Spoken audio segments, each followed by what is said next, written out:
I was having a conversation with my patient last week, and we were going out the door, and he stopped me, and this was after like a half an hour conversation with him, and he's like, I just want to let you know that you have talked to me like I'm a human being, Wow. that Right. you talked to me like I'm a person, that you didn't talk down to me, you didn't talk at me, you talked with me, and many people don't do that, and I just want you to realize that I appreciate that. And I was like, wow.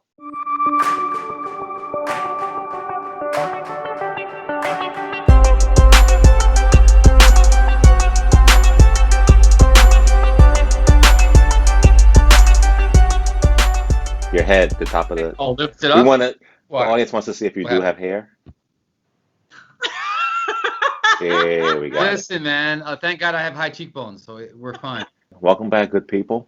Dr. Clinton Coleman, along with Dr. Suraj Saggar, and his less than shiny head today. It's all. Did you put some Soul Glow or But something on it or no? I did not use Soul Glow, like mostly natural juices and berries. Juices and That's why, berries. my hair. Yeah. And I am depressed because Coming to America was postponed. Did you hear about that? We'll get into that later, though. We'll get into it. We got to start easy with that. We'll ease it into. Yeah. Once again, we have a special guest, Dr. Ambreen Mohamed. She is a board-certified cardiologist and host of Heart to Heart, which is a web series where she and her co-host interview cardiologists about their journeys through medicine. I love the play on words, Heart to Heart. Now, was that your first title? Because it took us a lot of renditions of recommended daily dose. Yeah, so I actually am not really good with words at all, and my colleague Amisha is amazing. She's like very amazing with words. So anytime we have to come up with like a caption or title or whatever, I usually like pin it to her, and she's very good with kind of playing around with things. And she came up with Heart to Heart, and she was like, "Do you think this sounds a little too cheesy?" And I was like, "No, I actually feel like it's going to work." And I think it did justice. It's working now. Can you explain that to Dr. Saggar, what that means? Heart to Heart? That's right. What does that mean exactly? It's been a while. No, but tell us a little bit There's more no about endocarditis involved. He what you're doesn't looking to understand. do and, But go and ahead. what. No, but what you're talking to other cardiologists, female cardiologists, all cardiologists, exactly what what is So stick? initially I came up with this. Yeah. I am fairly new to social media, at least the public aspect of social media myself. And so I joined because I really was getting bored during this pandemic and I couldn't travel and live my life, obviously, Right. on my own time.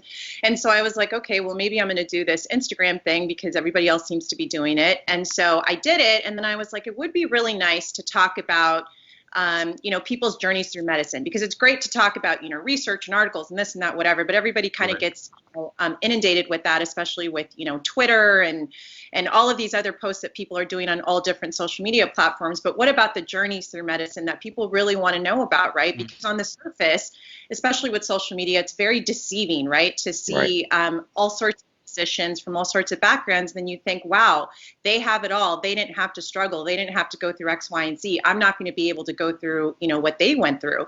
But little do they know all of the years and the struggles we've all had to go through individually to get to where we get to.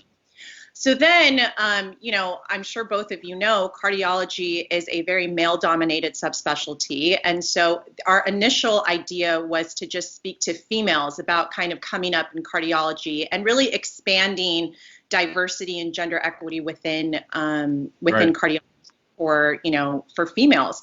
And so we started reaching out to some people on Instagram, and this was literally just going to be like an IGTV series. And, I didn't even know Amisha, my colleague. I reached out to her on social media myself, and I was like, hey, I have this idea. Do you want to do this with me? She was down.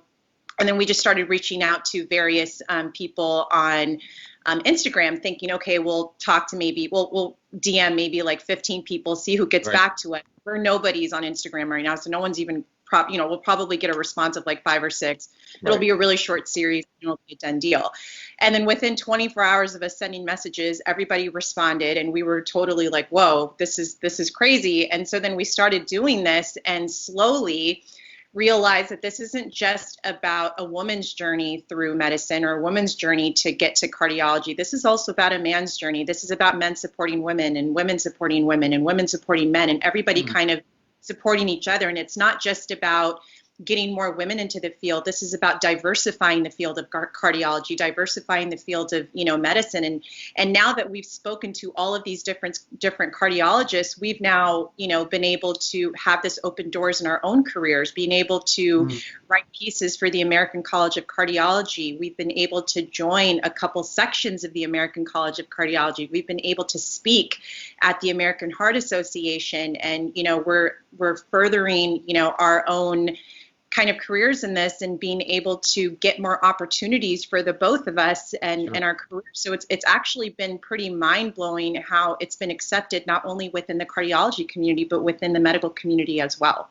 Wow. Oh, I have to tell you, that is an impressive intro to what you're doing. So our hats off to you. No, honestly. And so we'll touch upon it, and then Clinton will continue. But we talk a lot about inequality and disparity in medicine. And of course, you're talking about women, but I'm sure you break it down even more so in underrepresented minorities in medicine, right? So not just women in general, but obviously if you break it down even further. So tell us a little bit about that, or how you might approach that. Because I think what you're doing is so important because it inspires people coming up, right? Who may not necessarily, not just, okay, I'm a woman, I'm a man, but maybe certain ethnic minority, socioeconomic status classes that may not even pursue medicine or even think about medicine as a possibility. So I think this year, 2020, has been significant for a lot of reasons, right? So obviously we have the pandemic, which has brought out a lot of different issues, but we've also had a lot of issues with race, right? With, Black Lives Matter, that whole movement. And, it really has brought out a lot of disparities within medicine that I think we understood existed, but it was kind of this undercurrent that we would talk about, but, it really wasn't coming out. And so once it was really coming out, we were realizing, wow, there's a lot of disparity within medicine and within our cardiology. And we need to talk about it, and we need to make changes, right? Because we see it happening everywhere else. Like I was really fortunate in my fellowship class to have an extremely diverse class, not only of men and women, but people of different backgrounds. But most cardiology fellowship classes are not like that. The majority are, whites, maybe some Asians, and then, obviously that includes South Asians like you and myself. But, in terms of like Black Americans and other, minorities, there's not that many. And then talk about the male to female ratio. We're in the year 2020. Why is it that only 16% of board certified cardiologists are women? Yeah. And this is 2020. I mean, that's crazy, right? And then you have to think about, especially if I think more than 50% of medical school applicants, are women. So clearly there's plenty of women potential, in the pool, but they're just not coming through. And we hear, the more that we talk to people, and then we hear from future generations of physicians, well, why is it that you're getting discouraged? We hear that you want to go into cardiology, but why is it that you're getting discouraged? And we hear that there are male attendings and male colleagues and, that are, discouraging them early on. Like I remember I had a male attending early on in my training that said, oh, well, I don't know if cardiology is going to be good for you because you have to consider, getting married, raising a family. How are you going to do all of that in this field? What do you think was so special about this year? There's two things I wanted to comment on. One is what you mentioned, the identification of the health disparities, but also doctors reckoning with that, right? There was a lot of pushback. I think 2020 will be the year where doctors stood up for themselves as far as social issues. I can't remember any other time that happened, and I think that's part of stay in their lane, right? Exactly. Unfortunately, the most recent example was Dr. Susan Moore. She was the physician in, I think, Indiana University that had COVID, was treated unfairly, and ended up succumbing to her diseases. Do you think, so that was a long way to a question. Do you think there was something different about this year that doctors were like, we can't take this anymore, we're going to stand up, or?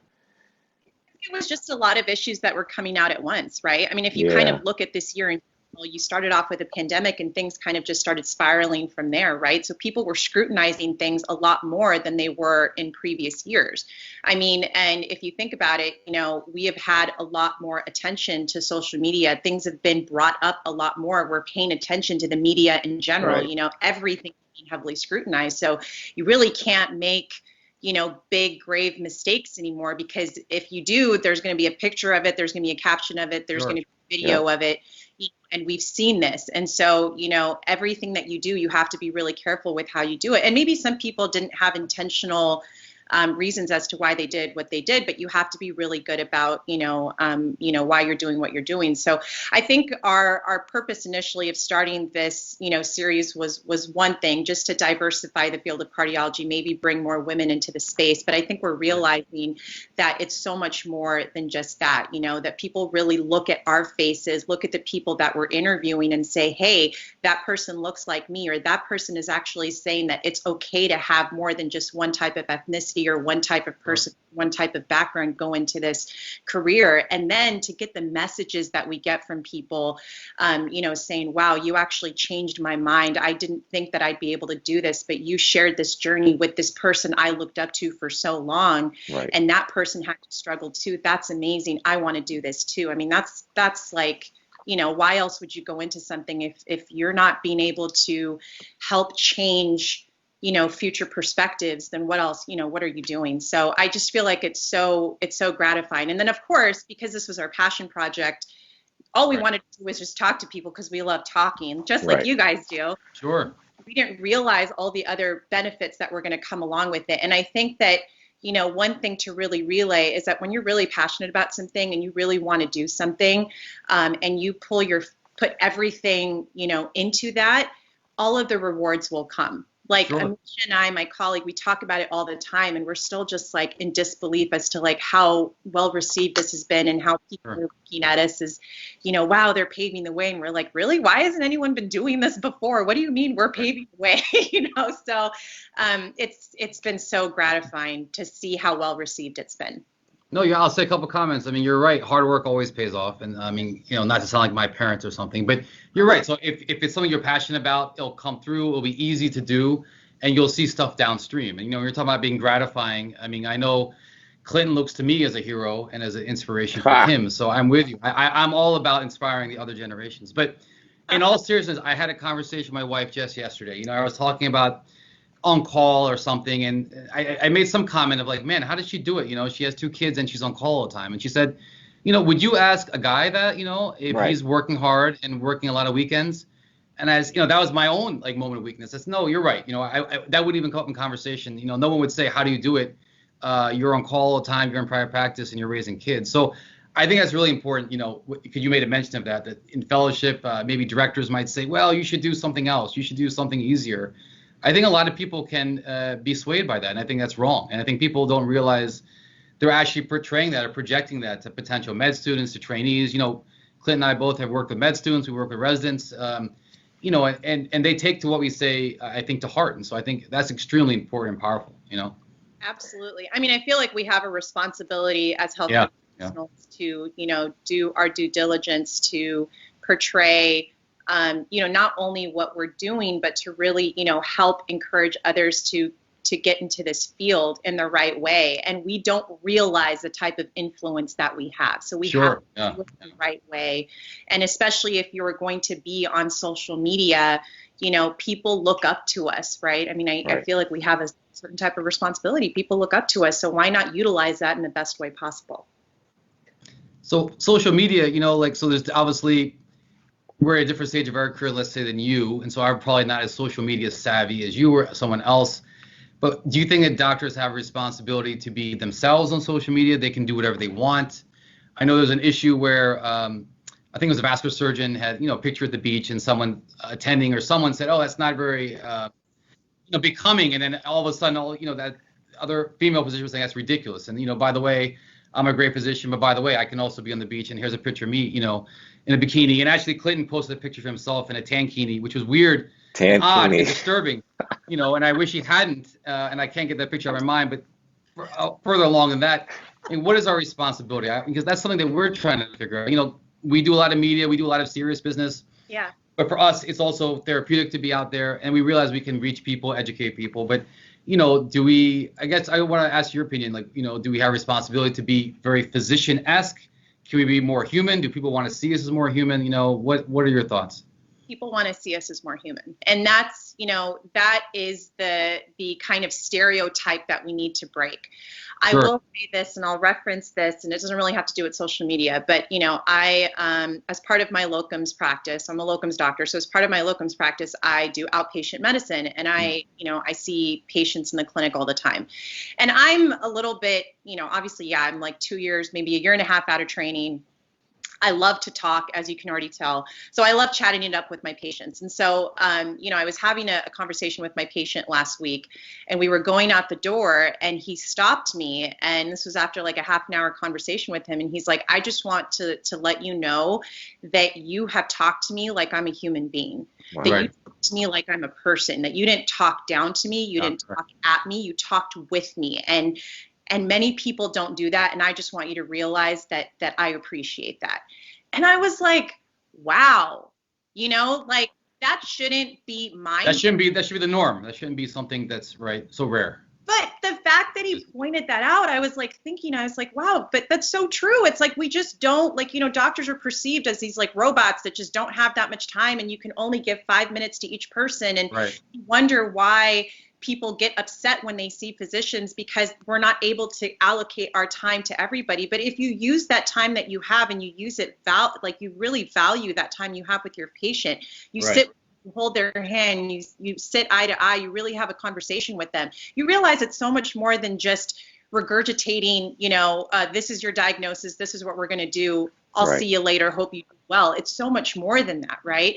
And social media is the same thing. Like, people know that doctors do X, Y, and Z, and that's fine. Share that on social media, but share share you as a human too, and people will be able to relate to you, and you'll be able to garner more of an audience with that. And you want to show a multifaceted view of you. You're not just a physician that goes to work. You also like to have fun. You also have a life outside of work. You have a family. You have this, that, whatever.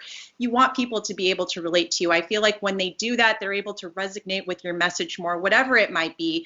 And I feel like it gets out there more in a relatable way. I hope that made sense. It makes perfect sense. I almost had a flashback to like when I was writing essays for med school, and I would say, born here, but of Indian immigrants, who are also physicians, that you have like the East and West, and you can relate to people of all different backgrounds. And I think that's important. And that might sound like a bunch of hogwash, but it's true, right? I actually want to preface that or expand upon that, because I think patients, like you said, they want to see physicians who have interesting backgrounds. And, if you see a patient, they're in a vulnerable state, you can figure out, well, what are they doing and what's your interest? So you see a movie, did you watch TV, whatever. So I think it's very helpful in that personal aspect.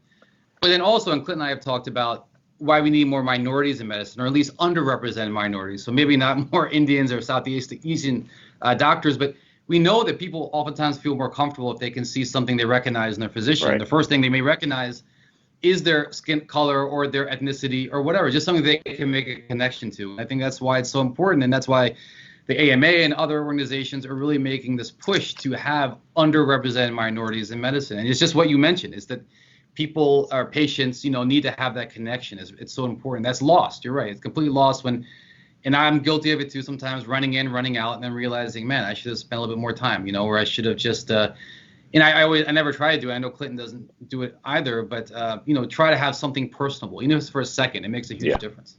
Oh, totally. Even if you just share a story about yourself, like, correct. Dad went through this, or whatever. Like, I'm taking something really scary. I mean, most things in cardiology can be really scary for people. So I'm trying to take something super scary, break it down, do diagrams, talk about an event that maybe happened with my dad, or whatever. Right. And then it kind of eases them, and they're just like, okay, I get it now, and you're making this a lot less scarier for me than I thought it was initially. Yeah, and I think the key word that Dr. Saggar used, which I'm surprised, it shocks me, he used is it shocking? A multi-syllabic word, vulnerable. I think just being vulnerable with your patients, and that allows you to be compassionate, because I think doctors, they go through mental health issues just like patients do, and especially times now. Now, you're an advocate for mental health. Have you had to, not only for yourself, but advocate that more during this time, or especially during COVID? Yeah, so one of the reasons why I joined the public aspect of social media was to talk about mental health, because I feel like, especially within the medical profession, we don't talk about it that much as taboo, right? As an issue. It is a huge taboo. It's a taboo within our culture, being like, South Asians, we don't talk about it. In other ethnic backgrounds, people just don't talk about it. And then also, as a professional, I'm supposed to just be composed all the time with a smile on my face and everything. Right. Everything's not perfect. I've gone through my bouts of anxiety, my bouts of depression. I've had therapy for a really long time. And I used to be really scared to talk about those things, but that has really changed my life. Therapy has changed my life. And I realized that one of the ways that I can help people is show them, like you guys said, the key word being vulnerable, even though it's really scary. If I can help even one person say, oh my gosh, like she went through that and she got help, I can get help too. Because guess what? We also hear a lot of stories, which we have heard, especially during this pandemic, of physicians committing suicide. Suicide, yeah, sure, yeah. I know people in my own personal life who have committed suicide, and I thought that they were the happiest people in the world. It happens everywhere, and we have to be more open and vocal about talking about it. We cannot have the stigma anymore. And so I think, again, one of the reasons why it became such a big deal this year is because there's a lot of disparities and a lot of things that came out, I mean, this pandemic is for physicians to be a part of, especially for the people in the front lines. Very traumatic for everybody that's dealing with it. If you've lost a loved one, if you have, other friends or family that are, dealing with it, it's changed everybody's life upside down. If you're at home, you're stuck at home all the time, you're doing telemedicine all the time. Telemedicine is great, but if you're just stuck at home all the time and you don't have the same life you used to have, it's hard. It's not hard. It's hard not having that social interaction that you used to have before. And so people are going through a much higher rate of anxiety and depression and other disorders than we did before. So what better time to talk about it than now? No, you're right. And, being vulnerable, I mean, of course, being open, Clinton has been very vulnerable and open about his love of jazzercise and making it more acceptable for his patients. As you can see, we use humor quite a bit, which I think humor with patients, believe it or not, 19 out of 20 times patients appreciate that. So we try to incorporate a lot of humor, and all kidding aside, no pun intended. I mean, everything you're mentioning is incredibly relevant, and actually the passion that you show about it is very commendable. And so because a lot of times, even when Clinton had first approached me and said, "Look, we should do a podcast and social media," I'm thinking to myself, like, am I gonna just post pictures of fish lips on Instagram? I think, I'm past that. Yes. Which I have done in my younger days. I'm ashamed to say, but it was usually a drink in hand like this. But that was like very 90s and early 2000s. But that's the power of social media, and that's what we want to tap into, and that's what I think a lot of physicians want to tap into. And I think that is very powerful, and so we appreciate all the passion that you're showing. Thank you. Of course. And I think now we're seeing it a lot with the you're getting correct information out about the vaccine. So you see a lot of the doctors taking pictures of themselves and promoting that as an example. Did you have the vaccine? I did. Okay. How was that experience? And is there a message that you can give to patients or audience members about how it is, the safety of it and all that? I'm still alive. I'm still here today. There's no 5G microchip that was injected into my bloodstream. That's right. And so it was a great experience. I will say, and I knew that this was going to happen, once the vaccine rolled out, I knew that there was going to be some politics within each and every hospital system as to how that vaccine would be distributed. And sure enough, you look at some of the major medical centers across the country, and they're putting residents and fellows on the back burner and vaccinating their own admin and other. Yeah, Stanford comes to mind, right? That was, and actually in Mount Sinai and other places as well. And so it's, it's unfortunate, but I feel like with the more rollout there is now with Moderna and the more production that they're going to have, I think will be better. But yeah, I was fortunate enough to be one of the first people to get vaccinated within my own hospital system. It was a great experience, smooth process. You still have 10 toes. I didn't lose any digits. I was good. I was able to talk and walk after. My arm was a little bit sore for a day and I was a little tired, but that went away within like 24 hours. I'm a little nervous about some of the like flu-like symptoms you're supposed to have the second dose, but it's fine. I have like one day of work after, and then I'll have the weekend off so I can just recover from that. But I really just want to tell people to trust science. I mean, there's a reason why, scientists and physicians have dedicated their lives to this, right? Because this is, I think that the biggest concern, or one of the bigger concerns, is that, oh, this is rushed. This was rushed, and why should we trust this? We don't know what the long-term effects are going to be. Well, if you kind of look at the flip side, well, do you want to live in a pandemic for the next 20 years, right? You also have to understand that, vaccine development now versus vaccine development 20 years ago. Yeah, exactly. It's you can't compare the two, right? We have different science and technology now than we did back then. So we are able to expedite and use our multiple resources. And that's extremely important, because I think people, obviously as ID, I'm very passionate about vaccines, you can imagine. Yeah. So just to piggyback what you're saying, the messenger RNA technology has been worked on for a long time. This isn't pop out of nowhere. This has been working on. And we knew about coronaviruses going back to SARS in 2003. So genomic sequencing, things like that, while we just found out about it this year, we had preliminary information for other non-novel coronaviruses going way back. So I think people, that's the whole idea of the misinformation going out there. So I think as physicians, and you especially, it's very important to get whoever will listen to what you're saying and understand. And the idea of trust science is kind of like a buzzword now, but it's so true. It's really unfortunate that we have a huge community that doesn't trust science. And right. People are rampant on social media, and they are the anti-vax group will try to take people down, and it's unfortunate. And they sound like they're a bunch of brainwashed people that just don't really understand reality, and then we don't have, I don't like to get into politics, but I mean, we don't have a governing body that is, displaying a uniform message. Right, correct. Don't have that, then you have people that are easily influenced one way or the other. You have a lot of, people that are not going to understand one message. And so you have now conflicting messages. And, this is a situation that we're in. So if we can even try to just change a few people's minds and let them know that, hey, it's okay, we got it, we're okay. We want you to get it too, because we don't want to be in this situation anymore. We're hurting too much. We need to get out of this. So, let's all stick together. Well, you're right. The anti-vaxxers have a very active social media presence. So to counteract that, where can our listeners find you on social media? So I am on Instagram at Dr. Ambreen Mohamed. I'm also on Twitter at Ambreen Mohamed. I just recently joined Twitter, so I'm trying to figure it out, but I'm trying to be more active. But Instagram is like my main space. Right. I'm very interactive with the people that message me. I try to help as many people as I can. So whoever needs help with anything, I definitely try to help in any way that I can. Is there any plan to expand to maybe other outlets? Because I guess, we'd love to hear more of your voice and your insight on different things, maybe like YouTube or CNN or something like that. There you go. I never even thought that would be a possibility. CNN, please. I am not CNN caliber. I wish I was. But believe me, I think they'll take anyone.